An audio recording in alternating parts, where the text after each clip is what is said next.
Bonjour et bienvenue au rapport de l'USDA pour le mois de septembre. On va commencer par le maïs. La superficie augmente de 800 000 acres aux États-Unis.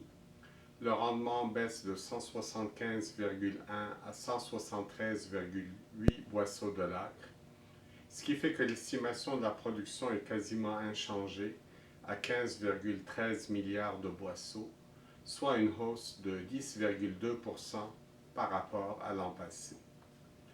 Pour le soya, la superficie aux États-Unis augmente de 100 000 acres.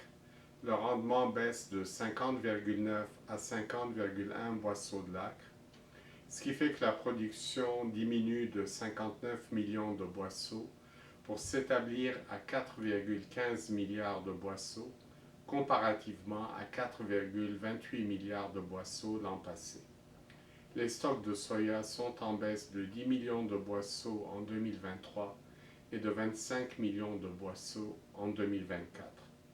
Le prix au producteur est en hausse de 20 cents pour s'établir à 12,90 $ le boisseau, comparativement à 14,20 $ le boisseau en 2022-2023.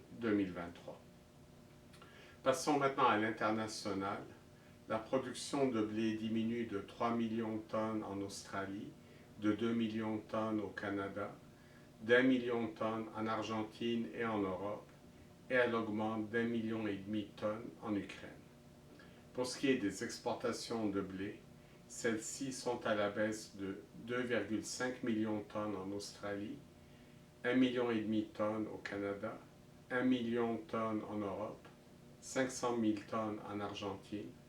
Par contre, les exportations augmentent de 500 000 tonnes en Ukraine et d'1 million de tonnes en Russie.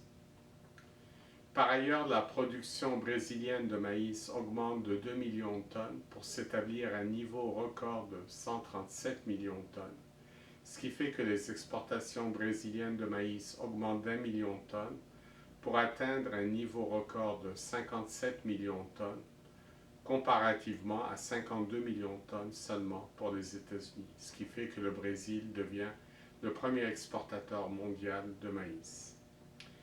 Pour la Chine, les importations de soya augmentent d'1 million de tonnes pour s'établir à 100 millions de tonnes cette année, comparativement à un niveau record de 102 millions de tonnes en 2022-2023.